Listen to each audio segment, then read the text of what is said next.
Assalamualaikum warahmatullahi wabarakatuh. Alhamdulillahirabbil alamin, bihi nasta'in ala umuri dunya waddin. Wassalatu wassalamu ala asyrafil anbiya'i wal mursalin sayyidina wa maulana Muhammadin wa ala alihi washabbihi ajmain, amma ba'du. Bertemu lagi di mata pelajaran Pendidikan Agama Islam dan Budi Pekerti kelas 10. Pada kesempatan hari ini kita akan mempelajari materi di bab 6 di semester 1, yaitu substansi dan strategi dakwah Rasulullah SAW di Mekah. Yang pertama, kita akan mempelajari letak geografis. Jazirah Arab terletak di sebelah barat daya Asia. Arab merupakan yang dikelilingi oleh semenanjung Laut Merah, Samudra Hindia, dan Selat Persia. Secara umum, Arab merupakan padang pasir. Para ahli ilmu purba membagi Arab menjadi 3 zona, yaitu yang pertama, zona Aramapetrik, yaitu daerah yang berada di sebelah barat daya lembah Syam. Yang kedua, zona Arabia Deserta, yaitu Syam itu sendiri. Dan yang ketiga adalah zona Arabia Felix, yaitu negeri Yaman yang terkenal dengan sebutan bumi hijau. Selanjutnya, penduduk Arab Baidiyah atau penduduk Arab yang sudah musnah. Keberadaan penduduk ini tidak diketahui keberadaan jejaknya kecuali yang disebutkan di dalam kitab suci seperti kaum Ad, Samud, Tasam, Jadis, dan Jurham. Yang kedua, penduduk Arab Bagiyah atau penduduk yang masih lestari. Penduduk ini terbagi menjadi 2, yaitu Arab Aribah, yaitu kelompok Qohtahan dengan Yaman sebagai tanah airnya. Yang terkenal adalah Ya'rab, keturunan suku Kahlan dan Himyar. Yang kedua, Arab Musta'rabah, yaitu Arab dari dusun sampai kota. Kebanyakan bertempat tinggal di Jazirah Arabia dan negeri Hijaz sampai ke lembah Syam.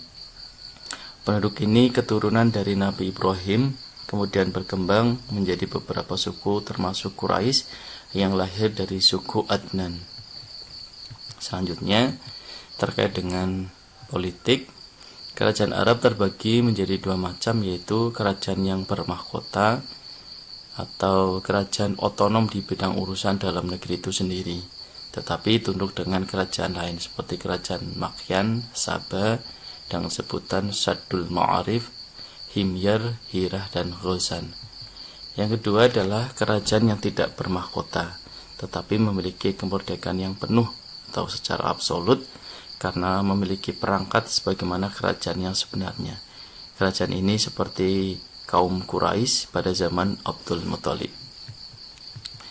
Selanjutnya, dari sosial dan ekonomi, masyarakat Arab Jahiliyah memiliki perilaku sosial yang baik sehingga perlu dilestarikan, dan perilaku yang tidak baik harus ditinggalkan. Di antara sosial yang baik adalah setia kepada teman, menepati janji, menghormati tamu, dan tolong-menolong antar kabilah. Kabilah itu bermakna suku. Sedangkan perilaku yang tidak baik diantaranya adalah merendahkan derajat wanita, berperang, mabuk-mabukan, dan bersumpah palsu. Dari sisi agama dan kepercayaan, masyarakat Arab memiliki 2 kepercayaan, yaitu yang pertama, wilayah yang pernah dikuasai oleh Romawi Timur memeluk agama Nasrani. Agama ini terpecah menjadi 3 mazhab, yaitu mazhab Yaqibah, Mesir dan Habsyah, Nasatirah, Musil, Irak, dan Persia, dan Mulkiyah, Afrika Utara, Sisilia, Syria, dan Spanyol. Yang kedua, wilayah yang dikuasai Persia. Pada awalnya penganut agama animisme dan dinamisme. Agama tersebut menyembah roh dan leluhur dan benda-benda alam seperti langit, cahaya, api, udara, berhala, dan lain-lain. Substansi dakwah Rasulullah di Mekah. Yang pertama, memperbaiki akhlak manusia. Seperti di dalam hadis Nabi, yaitu innamal bu'istu li'itamima makarimal akhlak. Jadi Nabi Muhammad Rasulullah SAW diutus ke bumi itu untuk memperbaiki akhlak manusia. Yang pertama, pada masyarakat jahiliyah banyak sekali akhlak-akhlak yang tidak terpuji, seperti contohnya merendahkan derajat kaum wanita dengan cara memiliki anak perempuan. Ketika memiliki anak perempuan itu langsung dikubur hidup-hidup. Terus yang kedua, terjadinya nikah mut'ah atau nikah kontrak. Yang kedua, akhlak yang tercela lainnya adalah suka bermusuhan. Yaitu yang ketiga, suka mabuk-mabukan. Yang keempat, suka melakukan sumpah palsu. Ini akhlak yang tercela pada masa jahiliyah yang akan diperbaiki oleh Rasulullah SAW. Yang selanjutnya, memperbaiki dan meluruskan tauhid. Sebelum Islam datang, agama sebenarnya ada agama samawi dan agama ardi. Agama samawi yaitu agama yang turun dari langit, yang menyembah kepada Tuhan yang Maha Esa. Yaitu ada agama Hanif yang diturunkan kepada Nabi Ibrahim. Yang kedua, agama Yahudi diturunkan kepada Nabi Musa, dan agama Nasrani yang diturunkan kepada Nabi Isa. Agama tiga ini adalah agama yang ketauhidannya menyembah satu Tuhan. Tetapi ketika pada masa nabi-nabi tersebut sudah tidak ada lagi, kaumnya banyak yang menyembah banyak Tuhan. Oleh karena itu, salah satu substansi dakwah adalah memperbaiki dan meluruskan tauhid dari agama samawi tersebut.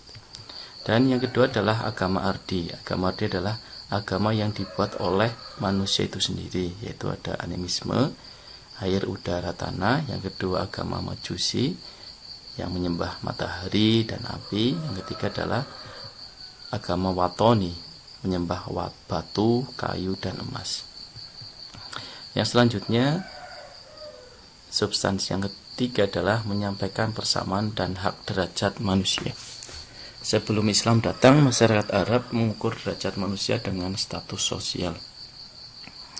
Oleh karena itu, di dalam surat Al-Hujurat disebutkan, "Hai manusia, sesungguhnya kami menciptakan kamu dari seorang laki-laki dan perempuan dan menjadikan kamu berbangsa-bangsa dan bersuku-suku supaya kamu saling mengenal. Sesungguhnya orang yang paling mulia di antara kamu di sisi Allah ialah orang yang paling bertakwa di antara kamu. Sesungguhnya Allah Maha Mengetahui, Maha Mengenal." Nah, ini konsep dari Rasulullah bahwasanya orang itu tidak diukur dari status sosial, tetapi diukur dari siapa yang paling bertakwa kepada Allah Subhanahu wa Ta'ala. Dan yang keempat adalah mengubah kebiasaan bertaklid. Masyarakat Arab sebelum Islam, ketika ada kerabat meninggal, mereka tidak mendoakan melainkan bermain judi, mabuk-mabukan, dan menyewa untuk meratapi si mayat. Terus selanjutnya, strategi dakwah Rasulullah di Mekah. Strategi dakwah Rasulullah di Mekah itu ada dua, yaitu dakwah secara diam-diam dan dakwah secara terang-terangan. Dan itu dilakukan dalam kurun waktu 23 tahun. Pada tahap pertama di Mekah selama 13 tahun dan di Madinah selama 10 tahun. Terus selanjutnya, ini ada penjelasan dakwah secara diam-diam. Yang pertama, setelah wahyu turun pada surat Al-A'la ayat 1-5 di Gua Hiro, malaikat Jibril datang memberikan wahyu yang kedua, yaitu Al-Mudaththir ayat 1-7 di Gua Hiro. Selama dakwah secara diam-diam itu dilakukan selama 3-4 tahun. Materi yang disampaikan adalah mengesahkan Allah, mensucikan dan membersihkan hati dan jiwa, menguatkan barisan dan meleburkan kepentingan pribadi ke jamaah. Nah, ini muncul namanya as-sabiqunal awalun, yaitu orang yang pertama masuk Islam. yaitu ada Khadijah, ada Ali bin Abi Thalib, ada Sa'id bin Harithah, ada Abu Bakar, dan Bilal bin Rabah. Nah, dari usaha-usaha ini juga ada yang berhasil untuk masuk Islam secara dakwah, secara diam-diam, yaitu Utsman bin Affan, Zubair bin Awam, Abdurrahman bin Auf, Sa'ad bin Waqqas, Tol'ah bin Ubaidillah, Abu Ubaidah bin Jarrah, dan Arqam bin Abil Arqam. Yang selanjutnya dakwah secara terang-terangan, yaitu dimulainya sejak tahun keempat. Kalau tadi dakwah secara diam-diam 3-4 tahun, kalau ini mulai tahun keempat, itu tahun dari kenabian dan diturunkan surah Al-Hijr ayat 94 dan Asy-Syura ayat 214 sampai 216 untuk perintah dakwah secara terang-terangan. Nah, tahapan dakwah secara terang-terangan yaitu yang pertama mengundang kaum kerabat keturunan dari Bani Hashim. Yang kedua, Rasulullah mengumpulkan penduduk Makkah, Hamzah bin Abdul Muthalib, Umar bin Khattab. Dan yang ketiga, Rasulullah SAW menyampaikan seruan dakwahnya kepada para penduduk di luar kota Makkah, yaitu Abu Dzar Al-Ghifari, Tufail bin Amr Ad-Dausi. Yang selanjutnya adalah pelaku dakwah. Pelaku dakwah pertama adalah Nabi Muhammad SAW. Beliau adalah manusia terbaik di sisi Allah Subhanahu Wa Taala, sehingga semua kepribadian dan perilaku menjadi contoh teladan. Selanjutnya, hal yang sangat penting ketika Rasulullah mendakwahkan ajaran Islam adalah Rasulullah mengajak umat Islam masuk ke dalam agama Islam, dan Rasulullah adalah orang yang pertama kali mengamalkan sehingga menjadi contoh yang sempurna. Dalam surat Al-Ahzab ayat 21, A'udzubillahi minasyaitonirrajim. Bismillahirrahmanirrahim. Laqad kana lakum fi Rasulillahi uswatun hasanatul liman kana yarjullahi wal yawmal akhir wa dzakarallahi katsira. Sungguhnya telah ada pada diri Rasulullah itu suri tauladan yang baik bagimu, yaitu orang yang mengharap rahmat Allah dan kedatangan hari kiamat dan yang banyak mengingat Allah Subhanahu wa taala. Yang selanjutnya adalah tantangan-tantangan dakwah di masa Rasulullah berdakwah di Mekah.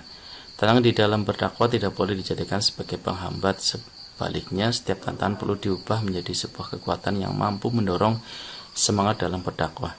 Di antara manfaatnya adalah akan ditolong oleh Allah Subhanahu wa taala dalam segala kebutuhan, kepentingan, dan kemudahan dalam hidupnya. Allah berfirman dalam surat Muhammad ayat 7, ya ayyuhalladzina amanu in tansurullaha yansurkum yusabbit aqdamakum.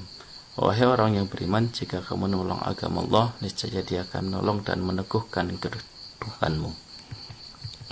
Selanjutnya, alasan orang kafir menolak dakwah Nabi yang pertama adalah kesombongan dan keangkuhan dari suku Quraisy. Yang kedua adalah fanatisme buta terhadap leluhur, dan yang ketiga adalah eksistensi dan persaingan kekuasaan. Selanjutnya, strategi dakwah. Strategi merupakan cara untuk mencapai tujuan bagi seorang yang mendakwahkan agama Islam. Mengapa demikian? Karena mendakwahkan ajaran Islam memiliki materi dan tujuan yang mulia. Persoalannya adalah tidak semua yang mulia dapat diterima dan berjalan lurus.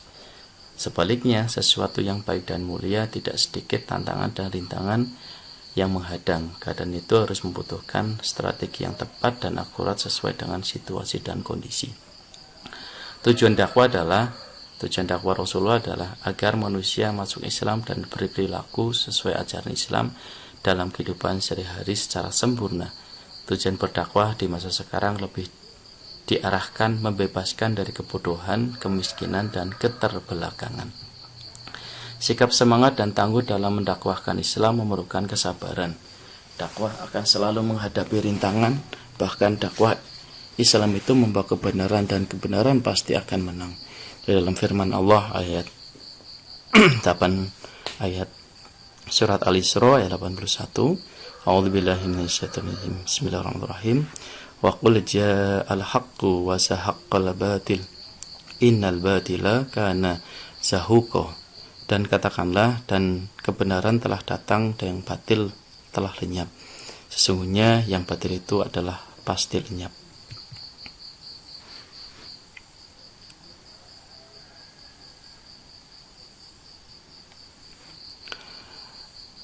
Mungkin itu saja yang bisa Bapak sampaikan pada pertemuan hari ini. Semoga bisa bermanfaat.